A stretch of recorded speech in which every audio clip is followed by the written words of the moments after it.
गई और स्वर्ग लोक में तड़पती हुई विलपती हुई महारानी गंगा ने दोनों हाथ जोड़कर तीनों देवियों से ये याचना की, ये प्रार्थना की, तो मैं आपका उपकार जीवन पर्यंत नहीं भूलूंगी। तीनों देवियों ने नारद से उपाय पूछा कि गंगा की ब्रह्म हत्याएं कैसे दूर होंगी। तो नारद जी ने कहा कि अगर जो पति परायणा नारी अपने हाथ में जल लेकर गंगा मैया के ऊपर डाल दे तो गंगा मैया ब्रह्म हत्याओं से मुक्त हो जाएंगी। तो तीनों देवियां बोली पहले हम डालेंगे, हम बड़ी पति परायणा है, पहले हम डालेंगे, पहले हम डालेंगे।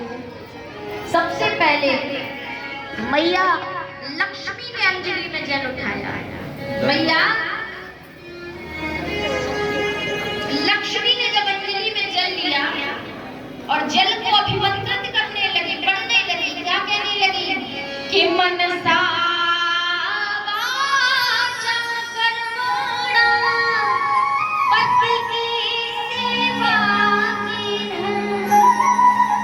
अगर मैंने मन वाणी कर्म से अपने पति की सेवा की हो तो आज गंगा मैया की ब्रह्म हत्याएं दूर हो जाएंगी। और जैसे ही जल फेंका उनका जल निष्फल हो गया, उनका जल निष्फल हो गया, गंगा की ब्रह्म हत्याएं दूर नहीं हुई। तो मैया लक्ष्मी घबराई और नारद से पूछने लगी, बोले नारद जी मैं तो बड़ी पति परायणा नारी हूँ, मैं तो भगवान विष्णु की हर बात मानती हूँ, सेवा करती हूँ, दिन भर उनके चरणों को दबाती हूँ, मेरे जैसी तो दुनिया में पति परायणा नारी कोई होगी ही नहीं, फिर मेरा जल निष्फल क्यों हो गया। नारद जी मुस्कुरा कर बोले, बोले देवी याद करो आपने सीता अवतार में एक बार अपने मर्यादा पुरुषोत्तम पति राम की, अपने मर्यादा पुरुषोत्तम राम को एक बार आपने आज्ञा दी थी सीता अवतार में। कब?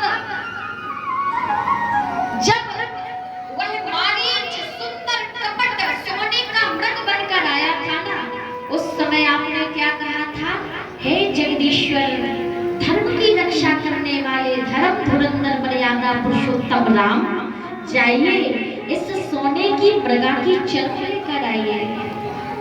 गोस्वामी जी कहते हैं कि सत्य साथ प्रभु बल करे,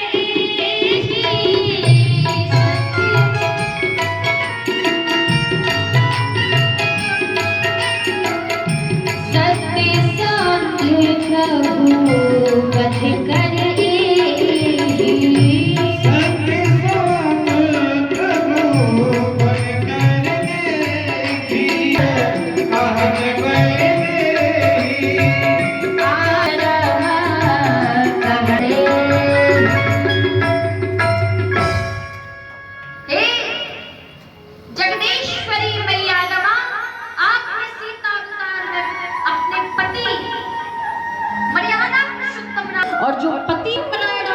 होती है वो अपने पति को कभी आज्ञा नहीं देती।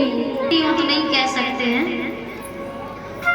आज की अगर पत्नियां देती हो तो पता नहीं। आज मतलब अभी भी खोलना बाकी है, 2 घंटा लड़ी पति को